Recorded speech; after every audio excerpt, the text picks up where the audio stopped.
하나님 말씀은 마태복음 16장 13절부터 20절까지 봅니다. 제가 봉독합니다. 예수께서 빌립보 가이사라 지방에 이르러 제자들에게 물어 이르시되 사람들이 인자를 누구라 하느냐? 이르되 더러는 세례 요한, 더러는 엘리야, 어떤 이는 에레미야나 선지자 중에 하나라 하나이다. 이르시되 너희는 나를 누구라 하느냐? 시몬 베드로가 대답하여 이르되 주는 그리스도시요 살아계신 하나님의 아들이시니이다. 예수께서 대답하여 이르시되 바요나 시몬아, 내가 복이 있도다. 이를 내게 알게 한 이는 혈육이 아니요 하늘에 계신 내 아버지시니라. 또 내가 내게 이르노니 너는 베드로라. 내가 이 반석 위에 내 교회를 세우리니 음부의 권세가 이기지 못하리라. 내가 천국 열쇠를 내게 주리니 내가 땅에서 무엇이니 매면 하늘에서도 매일 것이요 내가 땅에서 무엇이니 풀면 하늘에서도 풀리리라 하시고, 이에 제자들에게 경고하사 자기가 그리스도인 것을 아무에게도 이르지 말라 하시니라. 아멘. 할렐루야. 여러분, 우리는 항상 하나님 앞에 와서 하나님 아버지가 주는 최고의 복을 받는 시간, 정말 하나님이 주시는 은혜를 받는 시간, 하늘의 복과 땅의 복을 입는 시간이라는 것을 기대하시면서 말씀에 귀를 기울이시기를 바랍니다. 오늘은 나의 신앙 고백은 무엇인가? 이제 우리 4월 둘째 주가 고난 주간입니다. 사람들은 사순절 기간이라 그렇게 합니다. 사순절 기간은 예수님이 고난을 당하시는 그러한 것을 기억하면서 지키는 절기인데, 우리가 예수님을 진짜 믿는다면은 신앙 고백이 나와야 되잖아요. 그러면 여러분, 나의 신앙 고백이 무엇인가를 한번 점검해 봐야 되지 않겠습니까? 예수님께서 십자가에 달려 돌아가시기 위하여 예루살렘으로 올라가는 과정에서 빌립보, 가이사라 빌립보 지방에 이르렀을 때에 제자들에게 물어봅니다. 얘들아, 사람들이 나를 누구라 그러냐? 그럴 때에 제자들이 막, 예수님, 어떤 사람은 엘리야라 그러고요, 예레미야라 그러고요, 세례 요한이라 그러고요, 선지자 중에 하나라고 합니다. 그러니까 사람들이 예수님을 보고, 예수님의 역사를 보고, 기적을 행하는 걸 보고 교훈을 받으면서 나름대로 예수님에 대한 인식을 하고 있는 거예요. 그 인식이 틀린 건 아니지만 완전한 인식은 아니다, 그 얘기잖아요. 그러니까 우리 예수님이 자기하고 3년 동안 같이 생사를 같이 했던 제자들에게 물어보는 거예요. 그럼 나하고 같이 먹고 같이 사역을 하는 너희들은 나를 어떻게 보느냐? 그럴 때에 베드로가 주는 그리스도시요 살아계신 하나님의 아들이십니다 하는 고백을 할 때에 우리 예수님이 참 베드로를 칭찬해 주는데, 이 뭐냐? 네가 하는 게 아니고 하나님이 가르쳐 주셔서 네가 고백하는 거다 그러는 거예요. 여러분, 중요한 건 신앙 고백은 내가 하는 고백이 아니고 성령님께서 내 안에 거하시면서 성령님이 내 심정을 통하여 하나님께 고백하게 하는 것이 신앙 고백이었다, 그 말이고, 그 고백 위에 교회를 세우겠다는 약속을 주신 거란 말이야. 그러니 여러분, 자, 이 신앙 고백이라는 건 무엇을 말합니까? 내가 주님에 대한 인식을 하고 체험을 하고 느끼고 그런 것에 대한 결론이 신앙 고백이잖아요. 여러분, 그러면 과연 여러분들은 어떻게 고백합니까? 배운 대로 그냥 주는 그리스도시요 살아계신 하나님의 아들이십니다. 그렇게 하면은 말은 맞아. 근데 그게 베드로의 신앙 고백이냐 내 신앙 고백이냐라는 것은 한번 생각해 봐야 돼. 그냥 배운 것 가지고 주는 그리스도시요 살아있는 하나님의 아들이십니다. 그 고백은 교과서적인 고백이지 진짜 내가 성령 받고 하나님 아버지에 대해서 인식을 하고 예수 그리스도의 십자가 보혈의 은혜와 능력으로 구원을 체험하고 정말 내 하나님이라는 고백을 내 입에서 나올 수 있는 고백이 진짜 고백이잖아요. 그 고백이 있습니까? 여러분들에게 한번 스스로 물어봐. 오늘 설교 제목이냐? 나의 신앙 고백은 무엇이냐? 베드로의 신앙 고백하고 내 신앙 고백하고는 다를 수 있거든요. 배워가지고 하는 신앙 고백이 아니고 실제로 내가 내 진심에서 하나님께 대한 고백, 그 고백이 무엇입니까? 이 고백이 뭐냐? 실은 예수님과 나와의 관계 맺음을 만드는 고백이에요. 그렇잖아요? 우리가 예를 들어서 부부 생활하잖아요. 부부 생활을 하면서 서로 남편과 아내가 여보, 내가 정말 당신 사랑해. 정말 당신 너무 고마워. 그렇게 남편이 아내한테 얘기를 할 때에 그 아내는 자기를 사랑해주고 자기를 인정해주는 남편이 얼마나 고맙겠어요. 그런 마음이 어떻게 돼요? 찡 하면서 하나가 탁 되지 않아? 근데 맨날 보는 이 왼수 같은 이런다면은 같이 살면서도 왼수 아니에요? 고백이라는 게 뭡니까? 형식적인 게 아니고 진짜 내가 마음으로 있는 그 고백을 할 때에 뭐가 돼요? 관계가 이루어지는 거예요. 예수님과 우리의 관계, 하나님 아버지와 나와의 관계도 이 고백이란 말이에요. 우리 배운 것 가지고 써먹는 거 아닙니다. 진짜 내 고백이 무엇으로 나오는가를 우리 주님이 오늘 점검해 보자 하는 것으로 말씀드리는 거예요. 우리가 아무리 말로는 영적 고백한다 그래도요, 실제로 그게 형식이 되면 안 되잖아요. 그러면은 우리의 신앙의 고백의 바탕이 있어야 돼.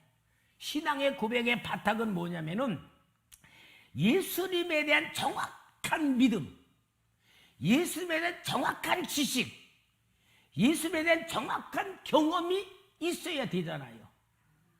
그러니까 우리가 성경대로 믿는 건 뭡니까?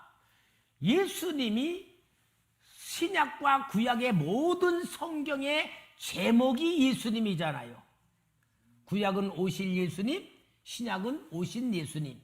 그러니까 성경 전체에 대해서 말씀하는 분이 예수님이라면은 예수님에 대해서 정확히 알수록 성경을 아는 것이 되고 성경을 바탕으로 하는 신앙이 되지 않겠습니까? 그걸 얘기하는 거야. 그래서 성경에서 제일 먼저 인간을 창조했는데 타락한 인간에게 하나님이 구원을 이루는 약속의 말씀이 창세기 3장 15절, 내가 너로 여자와 원수가 되게 하고 내 후손도 여자의 후손과 원수가 되게 하리니 여자의 후손은 네 머리를 상하게 할 것이요 너는 그의 발꿈치를 상하게 할 것이니라. 여자의 후손은 예수 그리스도를 보내셔서 우리를 구원하실 것을 약속하신 말씀으로 예수님이 시작되는 거잖아요. 그러면서 우리 구약 성경의 선지자, 제사장, 왕, 이 세 가지 직분들이 다 그리스도로서 모든 인간들이 하나님 앞에 나오는 역사를 만드는 길이고 방법이고 목적이었던 것으로 구약 성경을 바탕으로 두고 있으니까 이러한 예수님이 실제로 육신을 입고 이 땅에 오신 것이 나사렛에서 역사하신 예수님이시잖아요. 그분은 사람인 동시에 하나님이시고 신성을 가지셨고 인성을 가지신 그분의 역사의 시작이 마태복음 1장에 아브라함과 다윗의 자손 예수 그리스도의 시작이라고 말씀하시면서 이분이 모든 행하신 역사가 다 뭐요? 내가 그리스도다, 내가 메시아다, 내가 구원자다. 그걸 보여주시기 위해서 모든 역사를 이루시고 십자가에 달려 돌아가시면서 마지막 마침표가 뭐예요? 요한복음 19장 30절에 보면 예수께서 신포도주를 받으신 후에 이르시되 다 이루었다 하시고 머리를 숙이니 영원히 떠나가시더라. 다 이루었다. 뭘 이루신 거예요? 약속하신 메시아로 오셔서 우리 인간의 모든 죄와 저주와 사탄의 모든 문제를 다 담당하시고 십자가에 죽으시며 이루셨으니 이분이 바로 그리스도이시고 메시아이고 나의 구원자이심을 완전히 성취하신 거잖아요. 그런데 만약에 성경이 거기 끝났다면 예수님을 믿을 수도 없을 수도 있어. 왜냐? 아니, 십자가에 그 당시 죽은 사람이 얼마나 많아. 근데 죽으면서 내가 죽는 게 당연하다 그러겠어요? 억울합니다. 막 그러면서 죽었을 거야. 자기 죄 없다고 죽었을 거야. 예수님은 차이가 뭐야? 그런데 부활하시잖아. 예수님은 부활하셔 사흘 만에 부활하시기 때문에 그리스도가 되시고 메시아가 되시고 구원자가 되시고 나의 하나님이 되실 수 있었던 근거가 되잖아요. 이게 바로 우리 예수님이 나를 구원하신 신앙의 대상자이시고 구원자로서 우리가 확실하게 근거를 가지고 믿으실 수 있는 분인데 여러분 그런데 그것도 안 믿어져요. 아무리 진짜 여러분 이 자리에 있는 우리는 특별의 축복을 받은 사람들이지 밖에 가서 이 얘기 해봐. 안 믿어요. 안 믿어진다는 거야. 왜 그럴까? 성령 받아야 믿어지거든. 성령 받아야.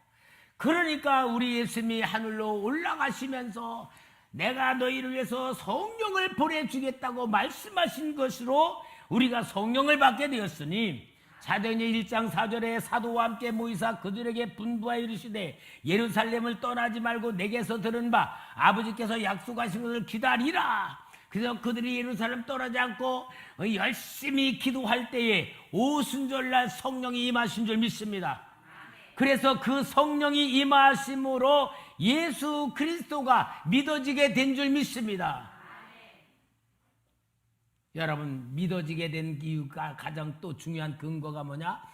우리 지금 이 시간에 하나님이 우리를 믿게 하시고 신앙을 주기 위해서 계속 역사하신 거예요. 성경을 통하여 이 땅에 예수님이 탄생을 통하여 십자가의 죽음을 통하여 부활하심을 통하여 성령을 통하여 우리 예수님이 나의 신앙의 대상자이시고 신앙의 모든 고백을 받으실 분이라는 것을 가르쳐 주신 그분이 더 중요한 게 뭐냐?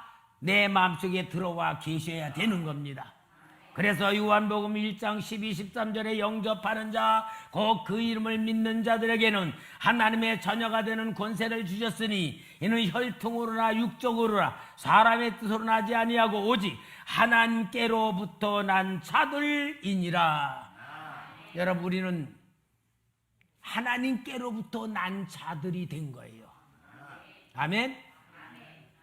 그러면서 로마서 8장 15, 16절에 너희는 다시 무서워하는 종의 영을 받지 아니하고, 이건 마귀 영이거든.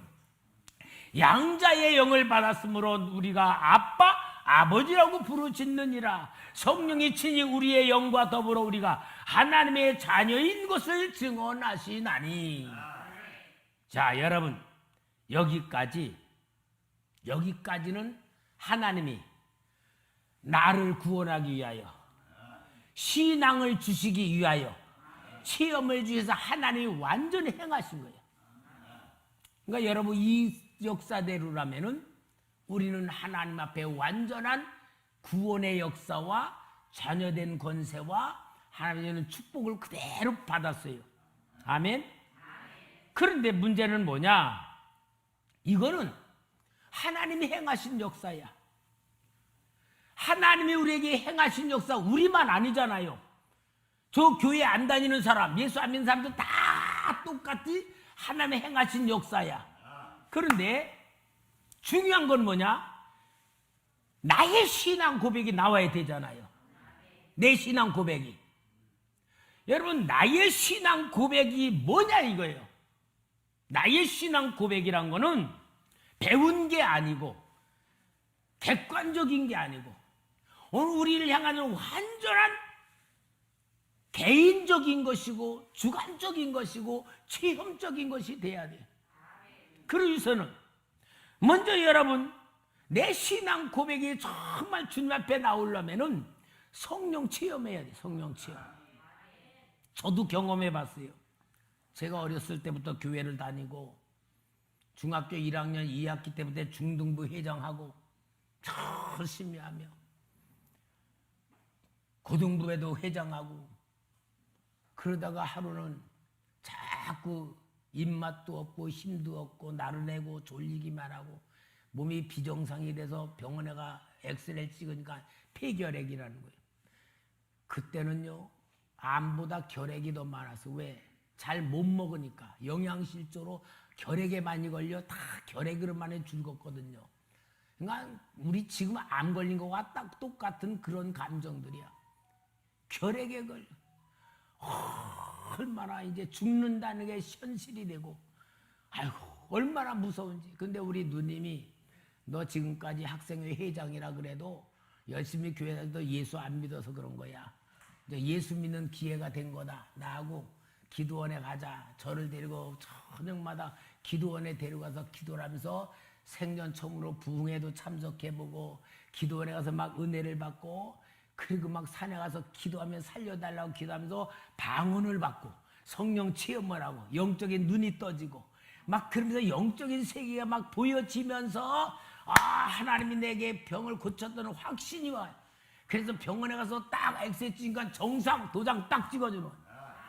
근데 여러분, 그 당시는요, 유명한 목사님들 다 결핵 걸렸다가 난 사람들이야. 조용기 목사님, 김창인 목사님, 한경림 목사, 하여튼 다 큰 부대 목사님들은 결핵에 걸렸다가 고침받은 분이라 나도 그럴 줄 알았어. 여러분, 진짜 교회를 다니는 것이 신앙이 아니에요. 교회 다니면서도 신앙이 없을 수도 있어요. 여러분, 과연 내 신앙 고백이 뭡니까? 정말 성령 받고 체험했습니까? 여러분, 성경에서는 신앙 고백이 주는 그리스도 살아계신 하나님의 아들 요 정답만 나오는 게 아니에요. 누가복음 17장에 보면은 10명의 나병 환자가 예수님이 지나가시니까 다윗의 세자손 예수여 나를 불쌍히 여겼어. 그러니까 예수님이 너희 몸을 제사장에 보여라 그래. 그러니까 그들이 막 제사장으로 가는 과정에 나병이 다 나버렸어. 여러분, 그럴 때에 9사람 다 갓길 간데 사마리아 사람 하나만 주님 앞에 와 무릎 꿇고 감사했다. 그때 우리 주님이 물어줘. 9은 어디 있느냐? 이 이방인 한 사람밖에 없느냐? 사마리아 사람 그 사람이 주님 앞에 온 게 뭐예요? 신앙 고백이란 말이야. 주여 감사합니다. 내가 살았습니다. 내가 주님의 은혜 받았습니다. 그 고백 속에 주님 말이야 구원을 받았다 그래. 그러면은 9명도 나병에서 고침은 받았지만 구원은 받았어요? 못 받은 거예요. 왜? 주님 앞에 와 감사하며 신앙의 고백이 없었어.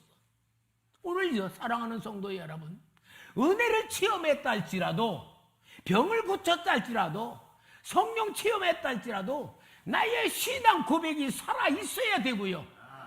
그 고백을 주님이 받으실 때에 역사가 일어나는 거예요.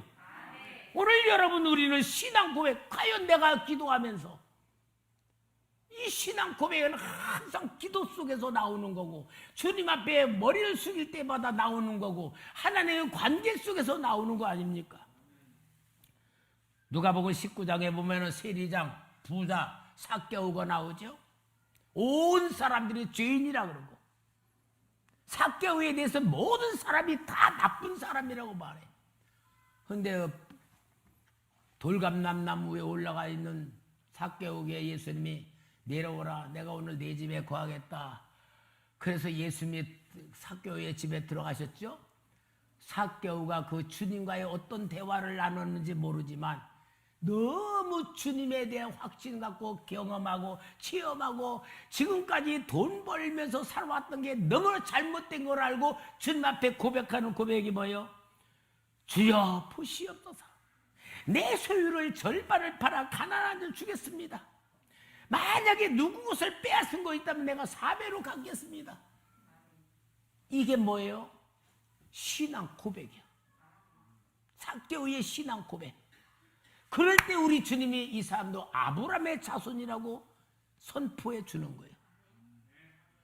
삭개오가 정말 주님을 만나고 그 인생의 변화가 왔고 예수를 위해서는 모든 걸 포기하고 살 수 있다는 그 고백 속에 하나님의 역사가 나타나는 거예요. 오늘 사랑하는 성도 여러분, 우리 예수님께서 오늘 우리에게 무슨 소리 듣기 원합니까?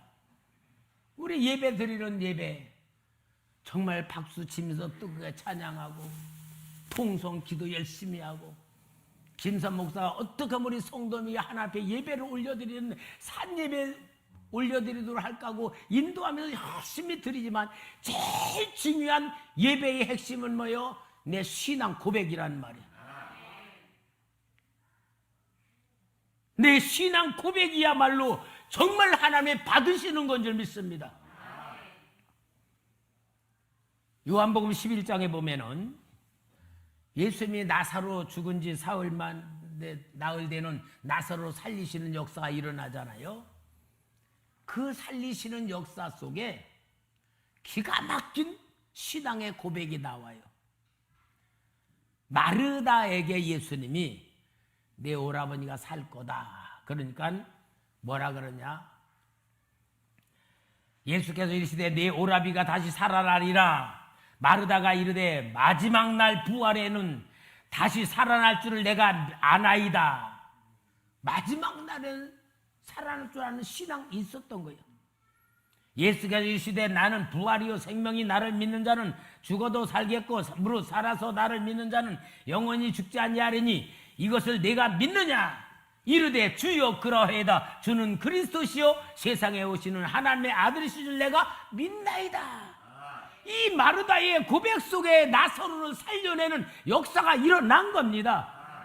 오늘 사랑하는 성도 여러분, 우리가 하나님 앞에 믿으며 살 때에 진짜 하나님이 나를 보고 기적을 베풀 만한 은혜가 돼야 되고 그릇이 돼야 되고 신앙이 돼야 되고 믿음이 돼야 된다면 우리가 아무리 고난 속에 있다 할지라도 주님 앞에 내 신앙의 고백으로 합격부터 받아야 돼요.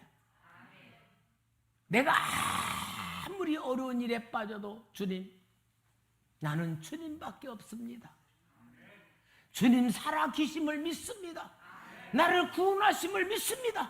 나를 도와줌을 믿습니다. 내가 하나님의 자녀임을 믿습니다. 아무리 환경이 어렵다 할지라도 난 하나님이 구원의 역사를 믿습니다. 이런 산 고백, 나의 신앙 고백을 주님 앞에 드린다면 주님이 내 고백을 받으시며 어떻게 하시겠습니까?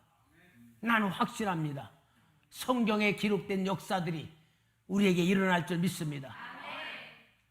우리가 찬송 부를 때 이런 고백으로 찬송 부를 때에 하나님이 성령으로 역사할 줄 믿습니다. 할렐루야. 여러분, 우리는 형식적인 신앙생활 하지 말고 교과서적인 그런 신앙생활 하지 말고 실제로 내가 구원의 감격, 은혜의 기쁨, 감사 속에서 정말 주님 앞에 드리는 고백, 내 고백을 주님이 진짜 받으시는 그 고백이 나와야 되지 않겠어요? 이 고백 우리 드립시다. 여러분, 이 고백을 드리면 마음의 눈이 열려요.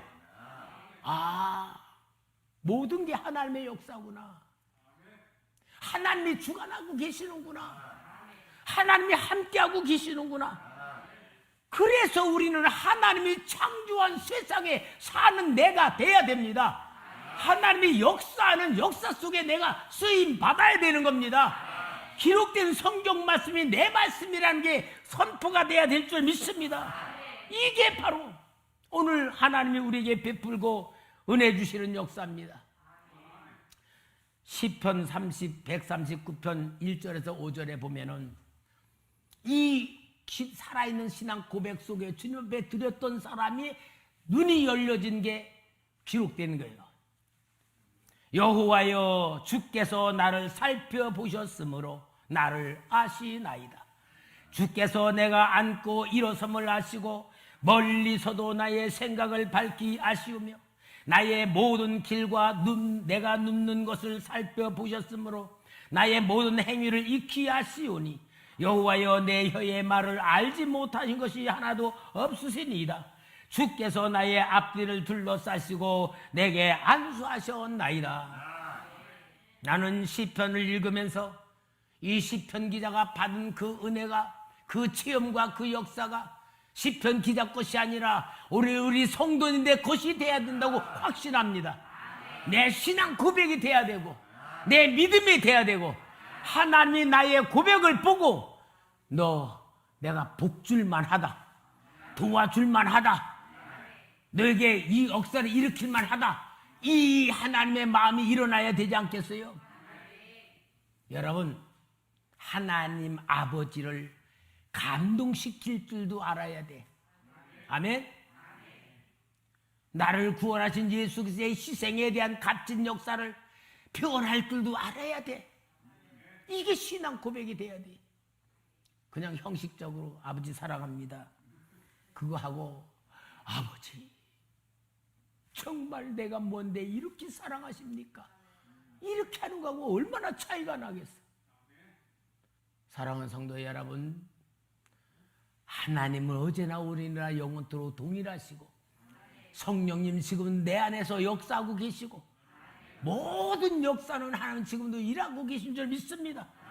우리 이러한 역사 속에서 진짜 내가 하나님 아버지 앞에 고백할 수 있는 내가 되어야 될 줄 믿습니다. 이러한 고백을 드릴 때에 하나님이 영광을 받으시고, 영광 받으시는 게 아니라 나를 통하여 영광을 나타내실 줄 믿습니다. 그러니까 우리는 오직 올인해야 돼. 뭐로?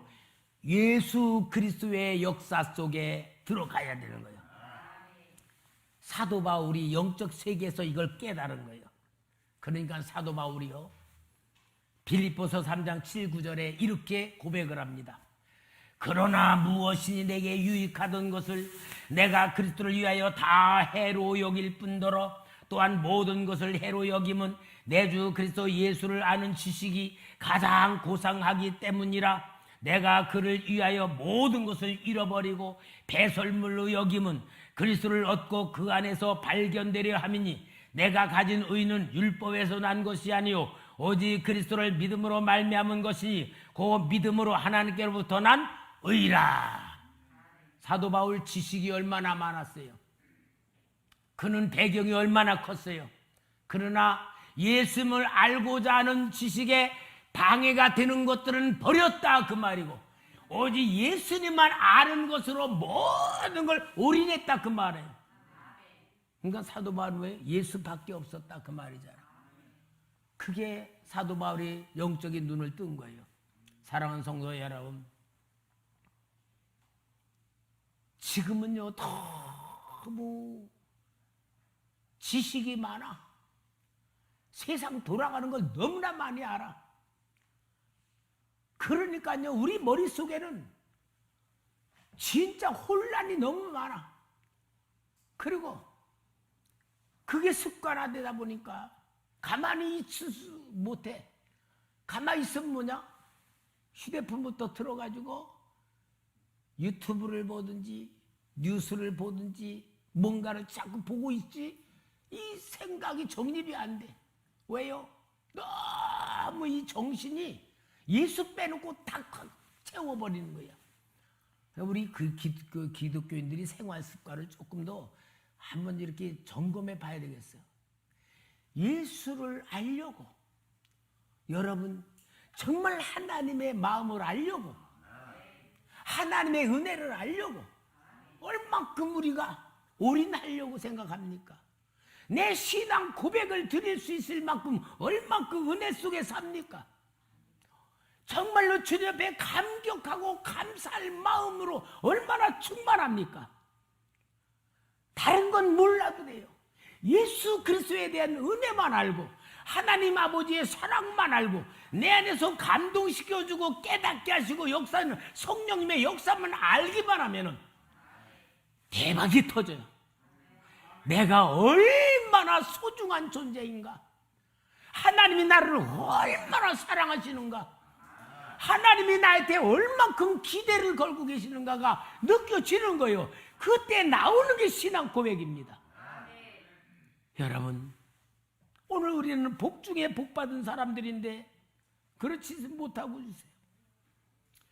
나의 신앙 고백은 하나님께 대한 은혜에 대한 고백이고 하나님이 주신 축복에 대한 선포이고 악한 마귀가 쫓겨갈 수밖에 없는 고백이 될 줄 믿습니다. 교과서적인 고백에서 벗어나 이제는 내 신앙의 고백, 나의 영혼의 고백, 내 삶의 고백이 나와야 되는 거예요. 이게 신앙의 본질입니다. 할렐루야. 여러분, 하나님 아버지는 우리를 위하여 얼마나 사랑하시는지 내가 아까도 찬양단 모아놓고도 얘기했지만 오늘 당회장에서 성경을 읽는 가운데에 사사기 11장에 입다가 암몬 자손과 전쟁하러 가는 과정에 성령에 감동된 데 고백을 해요. 하나님, 암몬 자손과 싸워서 이기게 해주고 돌아오면 나를 제일 먼저 영접하러 나온 사람을 내가 번제로 드리겠나이다. 성령에 감동받아가지고 얘기한 거예요. 근데 전쟁에 이기고 돌아오니까 자기 무남동녀 딸, 아들도 없는 딸 하나 난 딸이 속으로 치면서 아빠의 승리를 환영하고 나오는 거예요. 내가 왜 나오느냐? 그리고는 입다는 그 이야기를 딸에게 할 때, 아버지, 내가 2달 동안에 친구들하고 2달 동안에 시간 보내고 오겠습니다. 아버지 뜻대로 행하세요. 그래서 번제로 드렸다는 말은 없는데 성경엔 2가지 해석을 해요. 딸이 남자를 알지 못하고 죽었으니까 결혼 안 하고 죽은 거다, 수절하고 죽은 거다라고 하는 사람이 있고, 번제로 드렸다라고 하는 게 있는데 성경의 전체 흐름을 보면은 번제로 드린 거예요. 근데 하나님은 어떻게 입다의 딸을 인신제사로 받으셨을까? 성경에는 인신제사는 허락지 않는데, 근데 저는 그렇게 생각을 해요. 하나님이 입다에게 내가 내 민족, 내 백성을 얼마나 사랑하는 줄 아느냐? 내 백성이 승리하게 하기 위해서 내가 내 아들, 독생자를 이렇게 죽이면서 구원했다는 아픈 마음, 그 아픈 마음을 입다에 통하여서 백성에게 보여주는 하나님의 아픈 마음을 깨닫게 하는 거다. 저는 그렇게 볼 때, 여러분, 내가 누굽니까? 여러분 누구예요?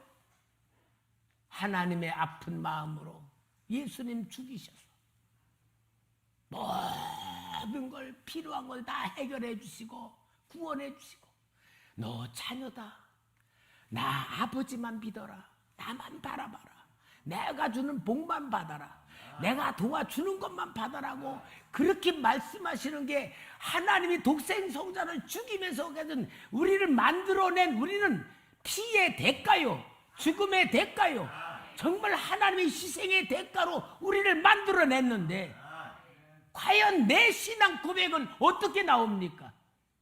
감사로 나옵니까? 정말 은혜로 나옵니까? 기쁨으로 나옵니까? 오늘 여러분, 우리 이제 사순절 기간 동안에도 고난 주간이 다가오고 있으면서 제가 이제 예수님의 그 고난에 대한 설교로다가 제가 이렇게 부활절까지 하려고 그래. 과연 나의 신앙의 고백은 무엇인가? 하나님이 오늘 여러분에게 물어보신다는 것으로 말씀을 받으시기 바랍니다. 너는 지금 나에게 어떤 신앙 고백하고 있느냐? 내가 받은 은혜를 은혜로 알고 있느냐? 내가 준 축복을 축복으로 알고 있느냐? 나는 너를 위하여 모든 걸 다 이루어 주고, 그리고 네가 신앙의 눈을 뜨고 믿음의 체험을 하고 하나님의 마음을 아는 신앙 고백이 무엇이냐라고 물어보는 이 질문 속에 우리의 신앙생활이 되기를 주의 이름으로 축원합니다.